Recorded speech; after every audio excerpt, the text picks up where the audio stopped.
Bharat Poland संबंध में भारत ने सीधे तौर पर पोलैंड को चेताया है कि पाकिस्तान के साथ संबंध सुधारते हुए भारत के साथ संबंध नहीं सुधारे जा सकते।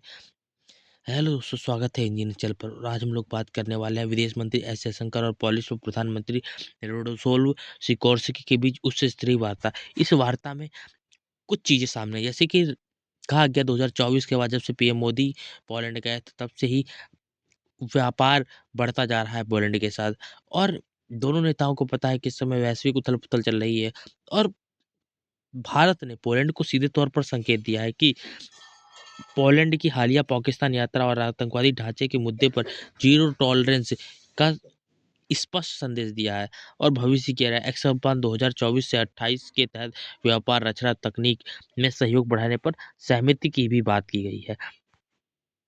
और इस समय सीधे एस जयशंकर ने कहा है कि हम ऐसे समय में मिल रहे हैं जब दुनिया उथल पुथल के दौर में है। अलग अलग क्षेत्रों में स्थित देशों के रूप में प्रत्येक के सामने अपनी अपनी चुनौतियां हैं। यानी कि यहाँ पे बात की गई, जैसे यूरोप के पास में अमेरिका की चुनौती है, वैसे ही भारत के पास में इस समय तीन तरफ से चुनौतियां आई पड़ी, जैसे कि चाइना, पाकिस्तान और बांग्लादेश, जिसमें चाइना के साथ वार्ता इस समय चल रही है। और लग रहा है कि दोनों देश किसी न किसी मंच पर साझेदार बनेंगे।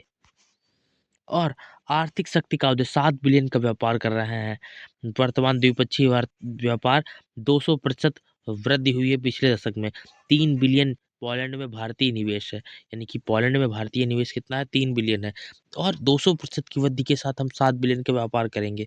पोलैंड मध्य यूरोप में भारत का सबसे बड़ा व्यापारिक साझेदार में से है। भारत का विशाल बाजार और निवेश अनुकूल नीतियां पॉलिश व्यापारियों के लिए अपार अवसर प्रदान करती हैं।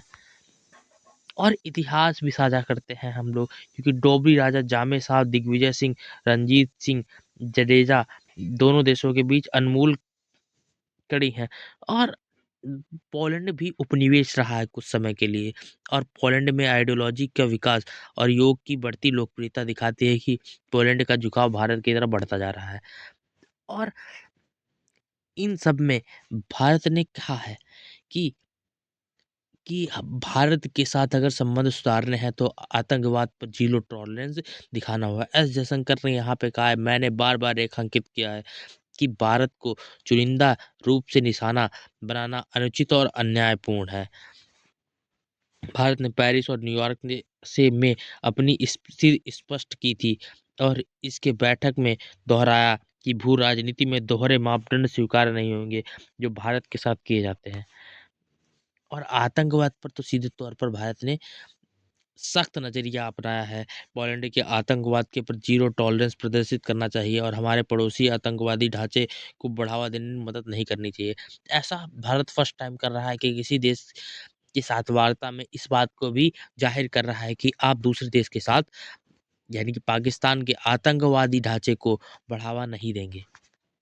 ये भारत की सॉफ्ट पावर को दिखाता है कि भारत अब सुपर पावर बनने की राह पर है, पर इसमें अभी बहुत बहुत टाइम लगेगा।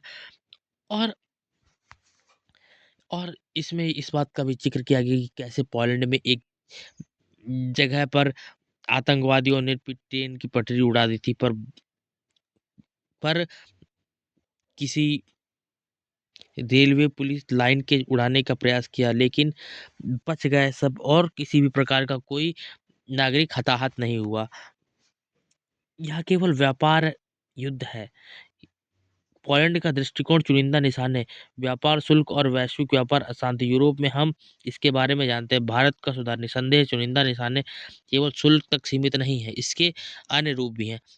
जहाँ पोलैंड कह रहा है कि ये सिर्फ व्यापार युद्ध है, वहीं भारत कह रहा है सीधे तौर पर ये कोई व्यापार युद्ध नहीं है, इसके और भी मायने हैं।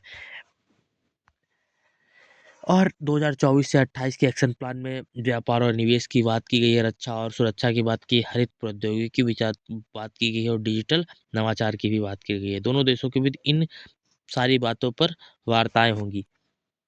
और यूरोप में भारत का बढ़ता कदम, यानी कि वर्चस्व बढ़ता जा रहा है, जैसे कि V4+ भारत और वीमर ट्रायंगल प्लस में भी सहयोग दे रहा है। भारत EU के साथ भी FTA करने वाला है।